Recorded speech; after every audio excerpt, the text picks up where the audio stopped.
Hey, thanks for tuning in to Outside Michigan and clicking on this video. Today we're going to talk ice buckets. Not the ice bucket challenge, that was sweeping social media a year ago. I'm not going to do that. I'm going to talk about the bucket that I carry my ice fishing gear in. If you're like me and a lot of other guys, you carry your stuff in a 5-gallon bucket. I've got one. I've always used one, and it's always been a little bit frustrating as my rods get tangled up in there, and every time when I add more gear, it just gets worse. So I finally decided to do something about it, and real quick here I'm going to show you what I did.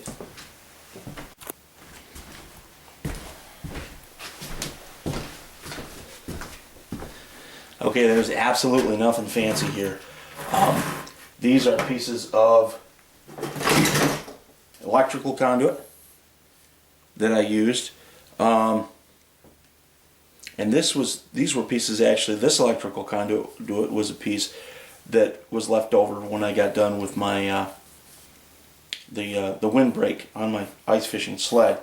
And if I'm not mistaken, I think that's 1 or 1 1/4 inch. I don't remember. It's been a while. That's big enough for an ice fishing rod for most of them. I did find one of my rods that won't fit down in there. And so we used that. That's all these are. They're cut at an angle, and the reason I cut them at an angle is, let me grab that rod back up, a couple of reasons. One, it made it easier to get the rivets in there, and two, when you set the rod in there, it's going to kind of catch down in here. It doesn't completely stop it from moving, but it's going to almost naturally just kind of fall into that, down at the bottom there. So that makes it work. I have used this bucket. I put it together. We did the video of putting it together before I did this. Obviously, this is the finished product. So I have taken this out, and I'm going to say that it worked pretty well. Now, the one problem that I had is because everything's on one side, because I thought I'd like to keep the bail down. It is a little bit lopsided, but once I get everything in my other gear inside of it, like my tackle box, my sometimes I put my thermos in here, my tripod for my camera, it evens out pretty well. I'm thinking I might put a couple more rod holders around the side here, but that's for later on, because I don't necessarily need to put this down. But that's where it is right there. It's not perfect. Not a lot of skill involved in putting this together, and let's do that right now. Alright, well, here's my old ice bucket, and by old I mean I've used this particular bucket for 7 or 8 years, and I've had buckets before this. I carry more rods now than I ever have, just because I like to have a lot of presentations ready to go.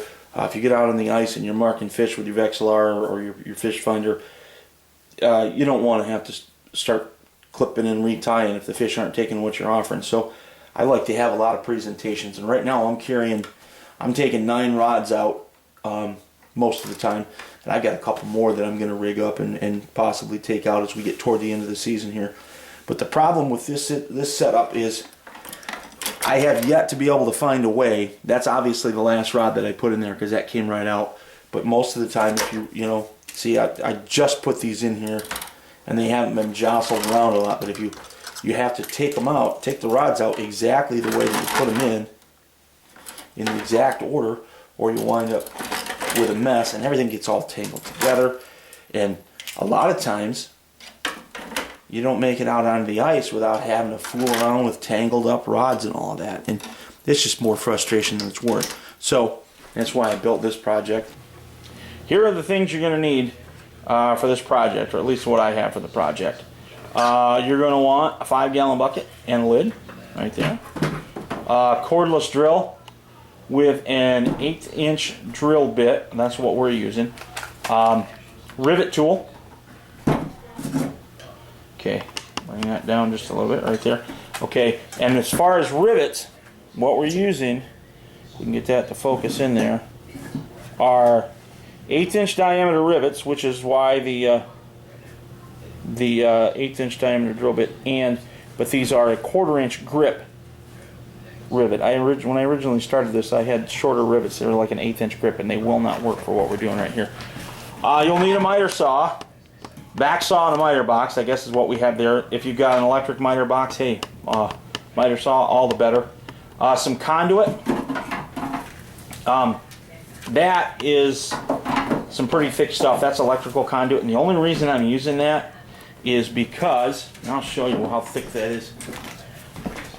If you watched my video on my windbreak for my ice sled, you saw that I used some of this stuff. I liked it for that because it was a little bit heavier, but now it's kind of thick. If you can get something that has that inside diameter or a little bit bigger, that's thinner walled, I'd suggest getting that. But next thing we'll need is, you'll probably want a pair of pliers and a clamp and a table to work on, obviously. So we'll get started here and start cutting the parts for our ice bucket. Like I said earlier, if you can use basic tools, there's not a lot of skill involved here. You've got the miter box. We cut these pieces about 1 3/4 to 2 inches long. Drilled one hole near the top, and we found out later that if we drilled a smaller, or a second hole right below the top hole and used 2 rivets, these were a little bit more stable, but it's not really necessary to have them that stable. I used a piece of the conduit that was about 7.5, 8 inches long, and I used that to mark the height on the bucket. You can see here, just use that and then hit that with a marker.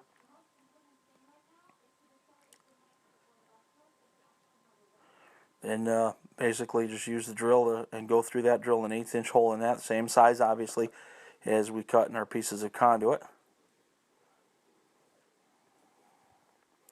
Then we stick a rivet through the hole in the conduit piece, and then put that in place over top of the hole in the bucket.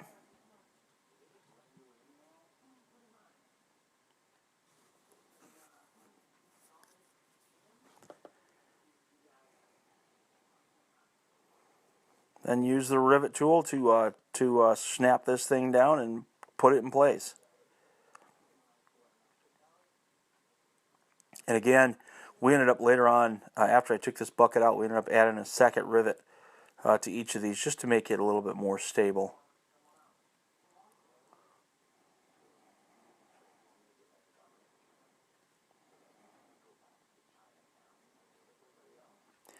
Now I used a piece of the conduit to as a spacer in between each piece of conduit, so there's a little bit of room in between each one of them for to make space so that they're not jammed too close together.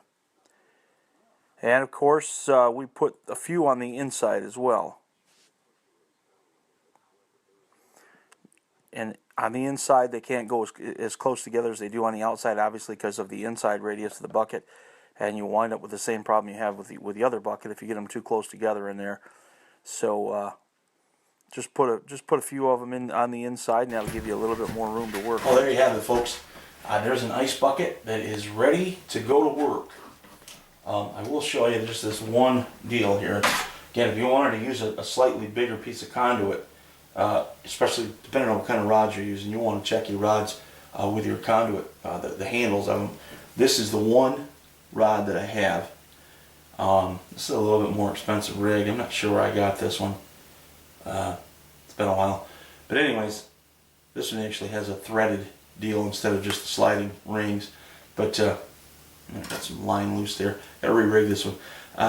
That's the only one that won't fit in there. And with that being said, I got plenty of room to put a couple of rods just inside the bucket now, and they won't get tangled together like I was in the past. But there it is, and we're going to rig up a couple of these rods here that got this one's got a broken line, and this one needs a new rig. We're going to hit the ice. Thanks for watching. Hey, be sure if you haven't subscribed, please do.